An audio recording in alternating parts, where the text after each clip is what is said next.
When did proving that you love someone become so expensive? Happy Valentine's Day, here's a lock of my hair. When did that stop being enough? Well, let's take a look at the commercialization of Valentine's Day and where all that came from.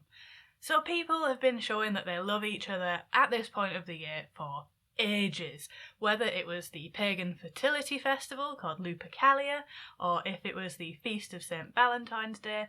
And they don't even know which St. Valentine it was. Was it Rome? Was it Tournai?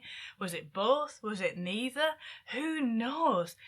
In the 1300s, they believed that the 14th of February was when the birds' mating season began, because the birds all had calendars. And people would write little love notes and poems to each other, from like the 1400s onwards. Not everyone was very good at coming up with their own poems though, but never fear. The Young Man's Valentine Writer was published in London in 1797. It was a collection of poems that you could just copy down into a card and hope that she'd not read the book. I mean, she probably hadn't. The title clearly states that it's for young men. The Industrial Revolution brought us the printing press, and this thankfully removed the effort of even having to copy down a poem into a card. Valentine's cards started being mass-produced in the early 1800s. There were around 200,000 sent in London in 1820. And then the postage stamp was invented in 1840, and the Valentine's card really took off.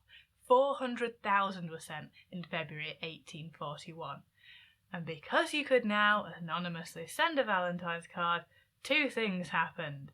Number one, the verses got much more saucy.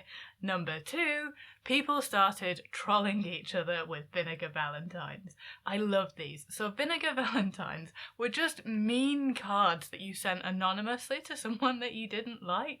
Some were a bit playful, some were just horrible though. They call people bald, stupid, rattlesnakes, ugly, stuff like that. I mean, you've been on the internet. You know what people get like when they can be anonymous. Over in the US, Esther Howland became known as the mother of the American Valentine. She was inspired by English cards and she began mass producing them over there in 1849. It became big business for her. She did well.